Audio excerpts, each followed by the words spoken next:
Ago erokamano ni Nyasaye kendo kinyi machielo ochako loso mondo achak abed e Oluwe TV ka watudre kodi achiel kachiel. In janeno mar Oluwe TV. En okinyi machielo ma Nyasaye ochako timo mondo achak abed e studio ka kendo kapuonjo kuom wachne mondiki e muma. Ago erokamano ni Nyasaye kuom thuolo maber motimo. Emomiyo in janeno mar Oluwe TV anyalo kwayo ni onego ibed piny kuom thuolo matin ma Nyasaye oketago ka sani mondo mi wawinjre wach Nyasaye mawinjo ka Nyasaye miya gokinyi ma kawuono, kendo bang'e walamo kodi Nyasaye kamoro achiel, nikech ang'eyo ni ondiki e mumb Nyasaye ni wach Nyasaye ngima kendo tiyo. To gimomiyo Nyasaye chiwo thuolo ma kama mondo wach Nyasaye oyal en nikech Nyasaye dwani mondo wachno ochopni e dier odi kanyo, nikech wach Nyasaye manyalo golo ng'ato e chandruok kata e pek ma ng'ato nitiere go. Wan gi ji man gi weche moko matek ahinya ma ngimagi ka ging'iyo to giyudo ka onge geno. To wach Nyasaye nyalo kelo geno ne ng'ato maonge kod geno. Nikech gima ok nyalre kuom dhano kata mok nyalre kuom rieko mar dhano nyalore e wach Nyasaye. Mano emomiyo akwayi in janeno mar Oluwe TV mondo ikaw thuolo ibed piny gokinyi sani mondo wawinjre wach wadana some muma. Nyinga an Bishop William Abol, an jalego moro malanga e piny Siaya County.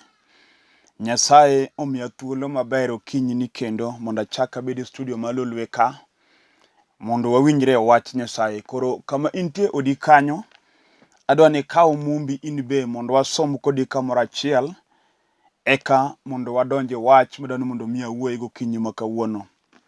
Adwana asome muma mar Jo-Hibrania.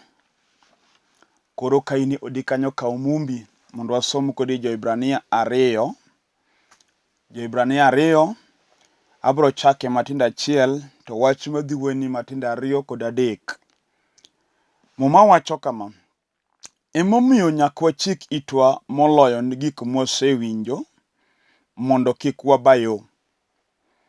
To ka wach ma malaika nokelo ne nigi teko, kendo joketho duto gi joma notamre winjo wach noyudo kum moromo kodgi.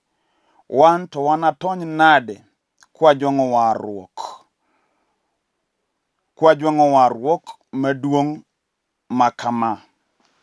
Mane wach matin masomo okinyi ma kawuono madwani mondo mi awuoye sani, kendo akwayi ni chik iti maler mondo wawinjre kodi wach Nyasaye, nikech wan gi dhano mathoth mosiko ywak kendo jomoko lamo ka laumo Nyasaye ni Nyasaye ojwang'ogi. Moko be wacho ni lamo to Nyasaye ok winja. Moko be wacho na lamo to Nyasaye ok dwoka.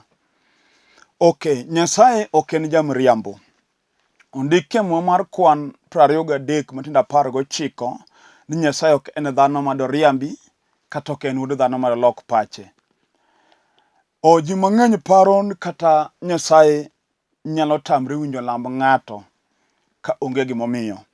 Kisomo mar Johana Injili 9:31, muma wacho ni duond Yesu nwang'eyo ni Nyasaye ok winj joricho. Tien ka ng'ato pok oyudo warruok mondo owene richone, to lambe chalo koko ni Nyasaye.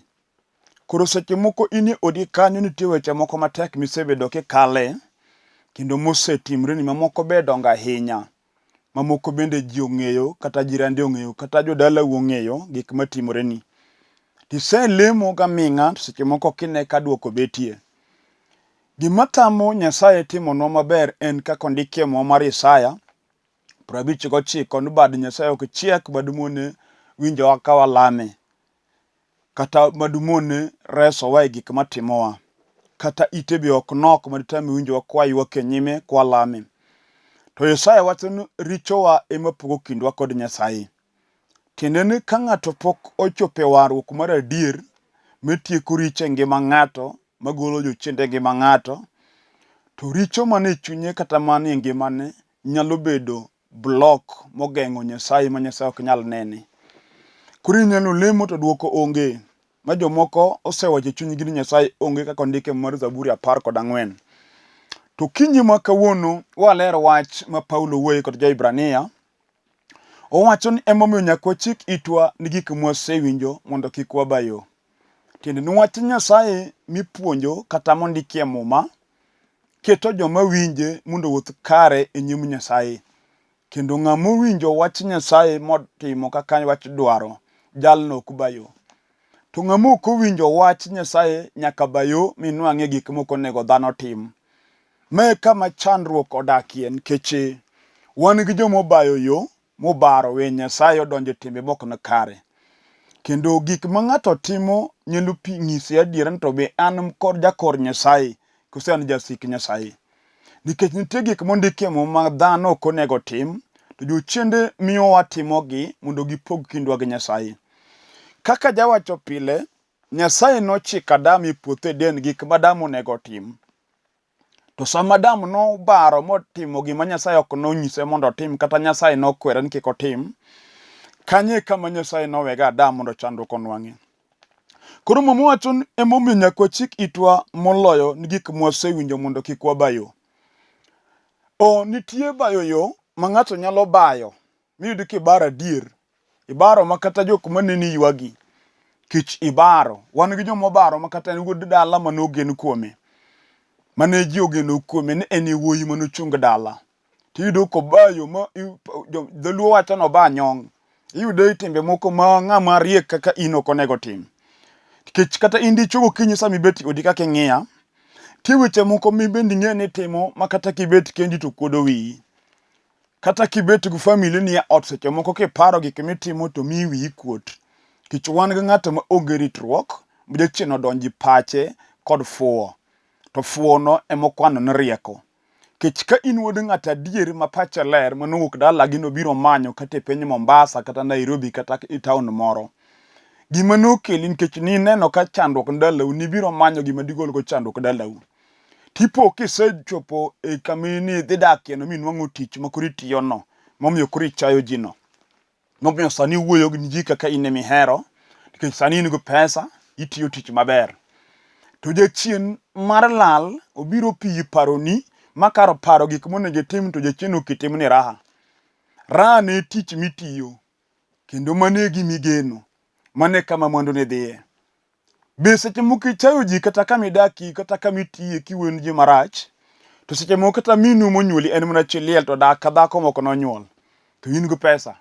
Kendo pesa to ni ofuko ni kata ukinyi sama wuoye kode ni. In go pesa mipange wallet, idwo kedhe go e raha.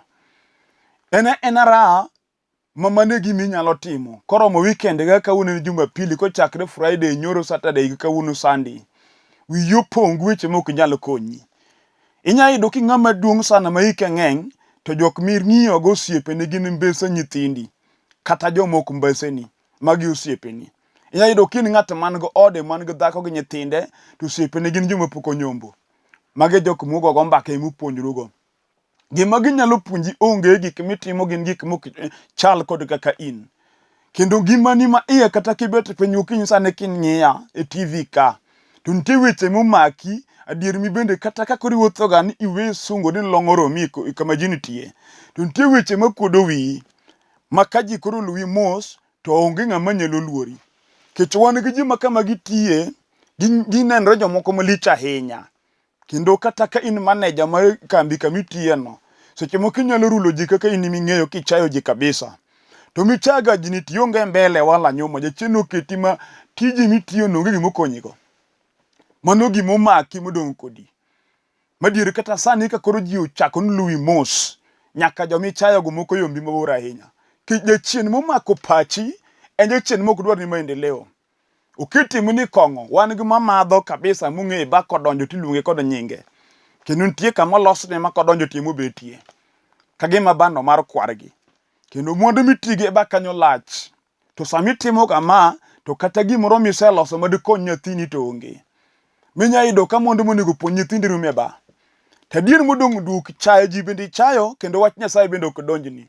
Koro mama wacho ni emomiyo nyaka wachik itwa moloyo ni wach mwawinjo mondo kik wabayo. Donge ineno kibayo yo, makati bendi ng'e maber ni ibayo yo, nikech wan gi ng'ato makata familia mare ok nyal lime. Odak kende ok odwar ng'ato, kendo ng'ata madbi ode ok odwar. Kijachien modak e chunye, ejachien mopoge gi jodalagi okete mondo lal oko kata ocham raha. To kinyi ma kawuono wawuok kodi wach manyalo yawo paroni. Mondo ineno gimitimo no ok nyal konyi. Seche moko iluwo joma noluoyo miluono duto nolali mbudho. Kare gi nosiko mamoko nodhi kamano. Yoruno seche moko semiyo kata sama wuoyo kodi ni chiegi mani kendo minyuolo go nyithindo noweyi. Ma nyithindi kia kama nitie, in idong' kichamo raha. Kech wan gi dichuo man gi dhako gi nyithindo, to chiege no an kech en timbene noriembo chiege. Ma dhako noting'o nyithindo machal kodi moago. Sani dhako no dak seche moko dik mna medie kopidho nyithindi. Inti irwako long moromi kabisa, ni in ja pesa, kindi sungori. Kendo ni gima timi en fuo. To fuo no jechino keti pachi ni erieko. Kech wan ng'ato madhi e kanisa neno kaka fuo, to dhi e bag miele ba mana erieko. Miya yudo ka Jumapili kama rwakore maler odhi miele ba. Lakini joma dhi e kanisa neno ka jomoran. Wanyisi niya, gima timi no en ga bayoyo. Ibaga yo iwega ni nga yo moriere, ti baro ga ichomo bungu gwi. Mama wacho nu nyaka wachik itwa molon gik masonyo mondo kik wabayo. Ng'ato nyalo bayo kata somo. Kata ng'at mariek miluongo kod nying maduong' mar skul. Lakini jechino bayo kode yo. Niyudo kamoro jechino keto riedo mna mon. En kana ka kono weke dhako. Kagima mon iteri chiro ka chandruok nitie.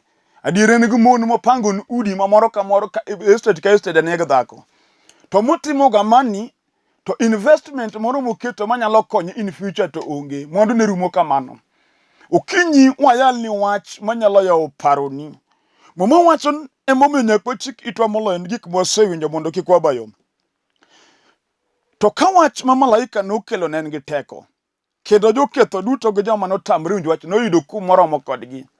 We pimi ni kinyi sani kibete komi odi kanyo.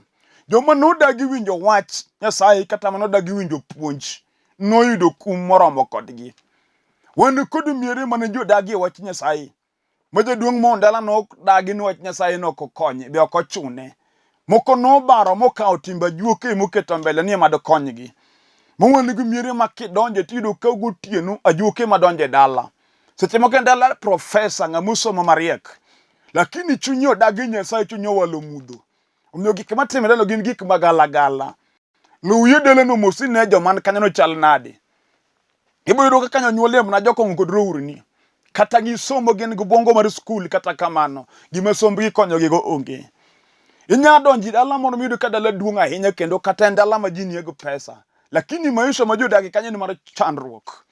Kanyo yude ka jondulme monyuolie, nitie nyithindo moko mipando ka welo biro. Ma gin joma gomba ka gi jomok ne. Nyuko bet piny to en odhumo mne weche ne kuwuoyo kende ben gik mowacho bendo kinyal winjo maber. Mano nyuoli od jamoko. Gimokelo ura e od jamoko e od jasomo kiluwo mos nitie. Negi dagi wach Nyasaye miyalo negi walo timbe mudho. Ma jomoko inyalo yudo ka ng'ato wuotho to ngimane ma iye odagi Nyasaye gadier. Mumwacho wach Nyasaye ma malaika nokelo na teko. Wach mayalo kinyi sana nigi teko. To joketho mowalo richo motamre winjo kuom wach yudo kum. Seche moko dichukuri bet ka gokinyi sana ng'iya. Litni ahinya nikech gik matimi sani hinyo ngimani. To gik mokelo gik mahinyigi gin baro nigi tamruok winjo wach Nyasaye. Kech wan gi jachode manowalo chode ka gima chode konyruok mare. Sani result mar chode okelo tuo kuome mok nyal chiedhore. Kendo diro neno ka tuo no chomo kode liel nikech wan gi jomoko man gi tuoche nyaka mag kansa moko manoyudo mni chode. Gino koro kelo ni tho osiepna gino dwaro negi. Nikech ni dagi winjo. To seche moko pod wayalo ka pod ngima tuoche muoyo gi pok onwang'i. To pod ibara baro tamri winjo tiwinjo joma noluo yorno te ing'e kaka gigo. Koro gima nyalo konyi gokinyi sama wuoyini en warruok miyalo. Unegi non ngimani mondo ipenj na ang'o maber ma dhano madodak aming'e piny konego tim. Tibro yudo ni warruok mane Yesu wuod Nyasaye okelo gi remo Msalaba Kalvari kende manyalo konyo ng'ato. Piny kalo go gige. Mondo mag piny rumo. Inya bedo gi billions of money kawuono. Bang' higni 5 ibro bedo maskini ma otho gi tiende. Kok Nyasaye bobedo jakori. Gik moko ma dhano neno ka gik malich gi magi kalo. Chia kod ber mar nyako rumo. Nitie nyiri mane jochia mane kawuotho to piny wuoyo kuomgi. Ade no jaber manango romo ma piny lich kuome. Kendo adier ne en nyako ma jasunga ma ng'ama ne wuoyo kode ne en mana jomikwano. Kech ber mane en go. To wanyisi tindo chopo kama konyiero to chalo ng'ama ywak. Sura ne orumo nikech gik moko manie gima mar dhano rumo. Wan gi jaber ma sani konyiero to king'iye kama tiweno ywak nikech tindo giki wall. Koro gima nyalo konyi ok en chia ma in go. Gima nyalo konyi en warruok nikech chia bende in go to chia ni ok omiyo dhi tedo. Omiyo kata ija chia kende jaber to chia ni no omiyo dong kionge dichwo mokendi. Wan gi nyiri magomba gomba ng'ama kendi gi pesa nitie mwandu nitie lakini dichwo onge. Keje cheno tami e yor dhi tedo. Mae gima miyo kata gotieno kinindo kendi e ot. Kiparo in ema ne tie mang'o e piny ni. Momiyo nyiri nyaka me iloyo gi chia dhi tedo. To in to dichwo tamre makendi. Mano gima odong' kodi. To nitie Yesu Kristo ma wuod Nyasaye. Manyalo goli gima omakino. Matimni hono. Kata ji osechai kabisa. Ibedo mbaka ma famili goyo maka joro mi famili meting. To nying Mary emiluongo to Mary ni ento nodhi tedo karang'o. Omera giluonge gi nyinge moko. Seche moko luonge nying moko nego luongo machal kodi. Luongi odhi oduogo nikech nyidhi duogo nyithindo moko ariyo. Nyithindi gi duoko ni jodalo gin musik jodalau. Chwori manonyuolo kodi be nong'uli moweyi oko. Ok odewi. Adier kami bete chunyi gombo chamo sum kokalo kuom ayany ga chaya mikale. To kawuono akelo wach Nyasaye. Manyalo goli gima omaki masani no. Yesu wuod Nyasaye nyalo. Gimomiyo pok otimonwa nikech wadagi winjo kuom wachne mondo wadonje warruok momiyo nogur Yesu e msalaba Kalvari. Ji mang'eny dhi e kanisa, ji mang'eny yalo, ji mang'eny timo gimoro amora. Kata kamano, warruok ma Yesu nokelo ji odagi. Dhano pondo kati wach Nyasaye gweche moko ma iye mok no kare. Muma wacho ni joketho gi joma notamre winjo noyudo kum moromo kodgi. Kum nitie. Tamruok winjo wach Nyasaye ni kod consequence. To gineno ka sani dendi dhi adhiya. To gineno ka sani mwandu ma in go kukonyi nikech wan kata gi jomoko matiyo tich maber. Pesa onwang'o pesa man gi nyinge. Seche moko bende kata raha mawuoyini bende ok ohero. Lakini gima pesa konye go onge. Oyudo pesa madung' to rumo moko konye. Kech wan ng'ato ma kata yudo mana $1,000,000 to milion obiro rumo kamano ma gima otimo go onge. Odag jachien mar fadhruok marach modak e ngimane. Ma pesa moro amora monong'o donjo go kesran. Wan ng'ama kata yudo pesa sani moyudo pesa maduong'. To bang' dwe achiel kilowe to pesa no dhi e kesran te. Ma gima pesa no konye go onge. Gima nyalo mi tony kanyo en wach mayalo sani. Ema nyalo goli gima omakino. Omiyo jomutiyo go timo gik mineno in kata gimitimo onge. Kech wan ng'ato ma kata osiepne mutiyo go dak oteri ode kamodakie. Kech kong'iyo maisha mar osiepne no kaka chal to bor kod mare. Koro wiye kuot modak oteri kama entie. Wan gi ji ma sama ji obet kata katich koro ji wuoyo in terms of development. En oling' thi ok onyal wuoyo. Kech gima dowach onge. En jachien okete hand to mouth ma kata yudo pesa malich kata pesa ne duong'. Jachien otame. To wanyise ni tie wach manyalo tony kodi gima makino. Kata en gir dalau manotamo jodalau dongo. Munu dalau ji osetiyo ndike ni unyono ng'ani otiyo tich makama ng'ani otiyo to gima dinyis ni jotie dalano onge. Kata baba ni monyuoli. Seche moko notiyo tije madongo to noweu makama mak onge nikech piny nobaro kode. Wan gi Yesu ja Nazareth. Manyalo kuome gokinyi sani. Manyalo mako lweti mapudhi gima omakino. Paulo penjo wan to wan atony nade kwa jwang'o warruok. Onge tony japuonj kata japuonj mapuonjo nyithindo e skul.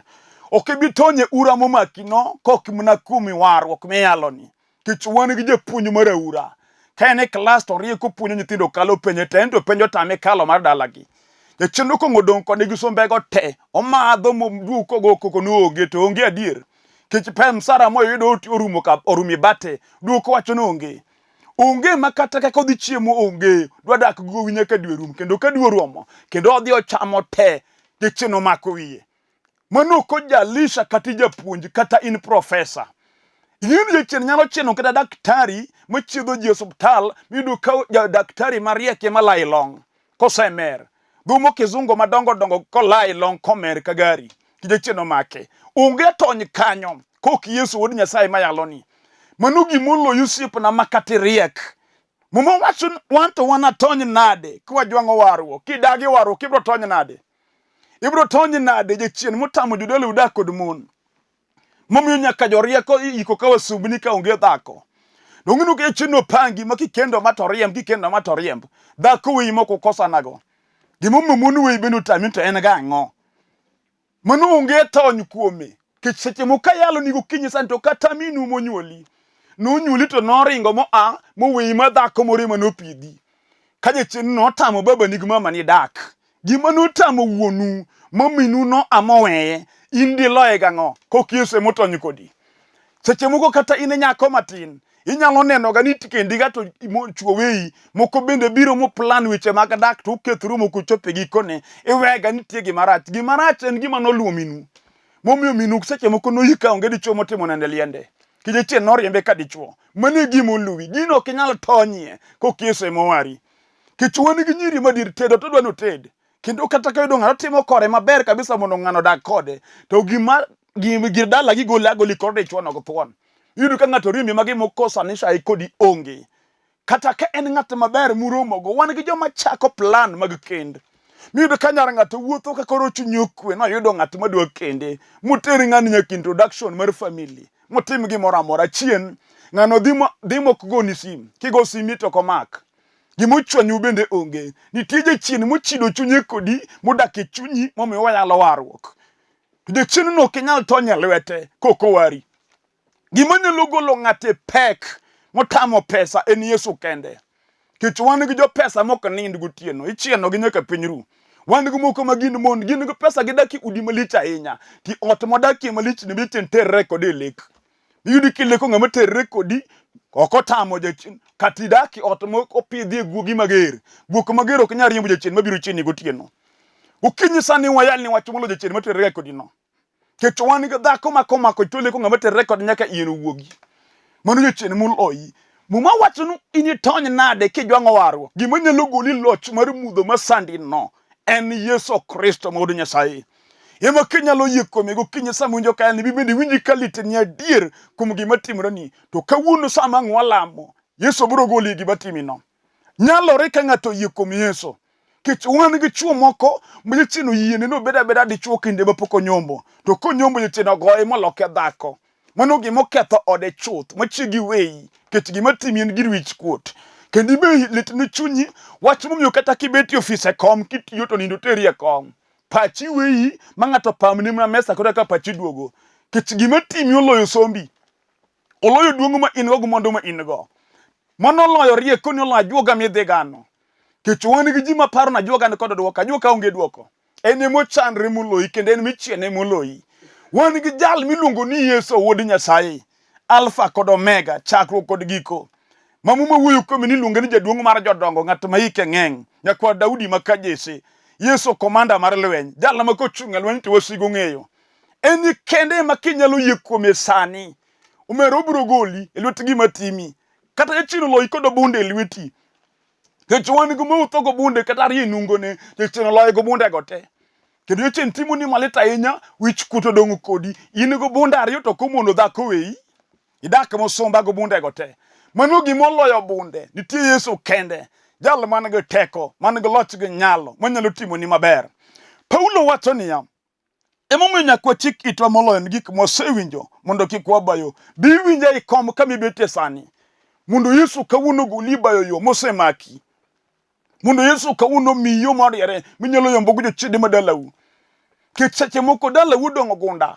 Kech wan gi dala jachien nego ji ma jomodong' oringo mowe dala. Kech dhano tho ka gima rumo. Ma seche moko wuoyo kodi to ni setieko gi 10 gi wiye pok idok dalau. Kech gima timre dalau omiyi luoro. Omiyo wacho na biro tiyo na nyiew lo kamoro na goye dala. To mi tiga ni mondo nyiew lo no. Koro aka jachien tam nyake pesa no. Kinwang'o monego nyiew golo to kelo kesran pesa no donje.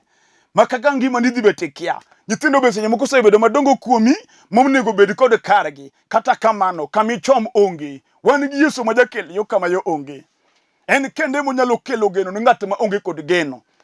Yesu mane oyudo Batimeo katime piny Jeriko ka piny odongo i town ka en jachien no bage motucho nyaka wang'e motime muofu ukinyi to wuok mokebo dhi kweche bath barabara joma miye bendo chaye penye to jodalaun kanye chieng' manoromo gi Yesu mayalo sani japuonj notimo ni Batimeo hono modwoko ni Batimeo wang'e mosike nomaye kata ne gima ihawi mar tich manigi tiyo negi ketho omiyo tiji tiyo tich mok chal kod sombi wan ng'ama tiyo tich mok chal gi sombi adier kendo ok chal kod gimane tich mokwongo mane tiyo ne tich manigi nengo jachien nodhi moduwo moketho moolo piny midong' nono matindi tiyo tich mok chal kod in, omiyo ipondo ni jomong'eyi kendo gidwa ni mondo gineni.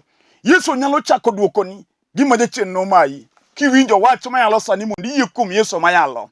Momwacho niya, emomiyo nyaka wachik itwa moloyo ni wech mwasewinjo mondo kik wabayo. To ka wach malaika nokelo ne nigi teko, kendo joketho duto gi joma notamre winjo wach noyudo kum moromo kodgi. Gimineno ka timni en kum moromo kodi kuom timni mar baro mar tamruok winjo Nyasaye. Gimomiyo gik makama gitimre ni momiyo in kisran kamoro amora. Wan ng'ato makata wuothi barabara to polis weyo tete ni ma polis make. Makata gimomiyo make bende onge timake maka marwake iye mochul fine. Gima timino nitie gimokele. Kawuna yalo Yesu manyalo konyi. Kata ng'at ema no oiri mo oro ni kisran. Omiyo kamidhi kisran kila mahali. Nitie Yesu manyalo golo gima no makino. Paulo wacho nuwan to wana tony nade kwa jwang'o warok. Te nuwaro kimi nyalo tony go. Kuru kamine nago kinye sani ing'eyo gima timi kata kapok iwinjo. Nitie gima ing'eyo momiyo bet piny. Kawuna dwa lamo kod ng'ato ka ng'ato Nyasaye. Kech Nyasaye oketa ka mondo timni maber. Jaduong' kata dala ni momoko ka gari mokwami chuodho. Dala omoko adier makata temo yoyo kuogi. Nyiro kwamo kodi yawuoyo kwamo kodi onge geno kuom nyuol. Pi wang'i chwer kineno nyithindo mabese nyithindi kadhi maber to meki okwamo kodi adier kuodo wi. Moko jokong'o mobaro ma wigi obaro. Nyigi nyuol in gi nyithind nyigi modak kodi e ot. Nyari monego bed gi dala nyithindo pod opong'oni ka ot kanyo tedo tamo. Wach nolit ni chunyi. Kawuono aluongo Yesu jatelo. Jal magonyo miere mo jochedo tweyo. Kata otwe dala ni machal nade. Wadwa lamo Nyasaye kodi sani. Kata inyako mo jocheno dino ne. Iniru mna joma nyuolo kodi to makendi onge. Mami icho pango yo luwo toki pile pile. Lakini makendi malungi chiega to tamore. Adoni nuongi yo nikech adona lamo kodi Nyasaye sani. Kendi winjo onge gima tamo Nyasaye. Kati tuo mituo yo tamore. Ipimo e hospital to kidu tuo rembi. Kata kama dendi to dhi, dendi rami. Kawuono nitie Nyasaye mong'eyo tuo mopondo no. Kama entie mabiro pudhe ok ngimani. Adoni nuongi yie mondo walamo kodi Nyasaye. Kiwinjo ka yie mak olimi mondo mak TV mineno kuom yie. Make mondo walam. Ka chunyo idhi mondo go chonge piny. Wadwa lamo Nyasaye kuom wach mane ing'imi ng'eyo gima timi. Gine mondo ni nyis Nyasaye sa mwalamo. Walamo kodi Nyasaye. Ruoth agoni erokamano nikech janeno mara sani mosego chonge piny kuom wach matek ma jochien time ngimane. Nyasaye maduong' kata dhako makoro mako TV ka ywakni. Dichuo makoro mako TV ka chunya lit kuom gima timre ngimane. Ase oro teko mari mar gony, mar hono, mar chang. Nyasachwa mondo timne ng'ato ka ng'ato dwaro mar chunye. Jaduong' maywago dalane ni Nyasaye, dayo maywago ode ni, Ruoth riene badi. Erokamano kuom locho n'oganda ni mose apiny ka chunyi gi dwari gokinyi makawuono. Timne ng'ato ka ng'ato kaka chunyi osekwayi nikech jadiera. Duong' odogni manyaka chieng'. E nying Yesu Kristo Ruoth. Amen. Ago erokamano ni Nyasaye mwaselamo kodi bed gi yie. Kuom Nyasaye mwalamo nosetimo nikech otimo adier. Gima nyalo medo watin dwar kanisa miyale wach Nyasaye mar warruok. Kanyo dhi mondo iwinj injili mar Yesu Kristo biro gonyi choth kendo inibed kod neno. Atieko kafulo nyinga. An Bishop William Abol, an jalego moro malange piny Siaya County. Dala wan Matera School kanyo. Sani adak e piny Olympic Kibera Nairobi ka. Kendo e piny Olympic Kibera kanye kama ne kanisa kama tie tich Nyasaye. Kadi dwar mondo watudre katibi kama antie. Kiwok oko mar Kibera kichopo town kaw gari namba 8 madhi Olympic. Matatu namba 8 Railways.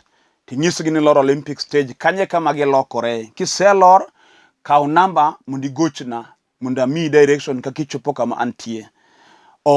Namba na mar sim en 0721 280025 0721 280025. Airtel number en 0782 495 083. Namba go teni screen pinyi kanyo. Inyalo kawo mondo igoch. Ka in Dandora wan ga kanisa Dandora go sim abro mi namba mar pastor ma Dandora. Ka in Kayole the same. Piny Siaya County wan ga kanisni. Wan ga kanisa Ugenya kigo sim abro mi namba pastor Moses ne Ugenya sega kanyo. ka in pinyo Alego ng'iya, wan gi Pastor Steven, abro mi namba ne kigocho. E piny Asembo yude, wan gi kanisa e piny yude i center kanyo, kigo sim abro mi namba mar Pastor Johannes. E piny Usenge, Imbo Usenge, i town Usenge kanyo wan gi church, kigo sim abro mi namba mar Pastor George. Wan gi kanisa kuonde opogore, go sime mondo wami direction kichope kanisa mawa. Nyasaye mondo gwedhi, kendo Nyasaye otimni dwaro mar chunyi kaka iselame, giminyise yien osetimore. Nyaka Jumapili manyien, shalom.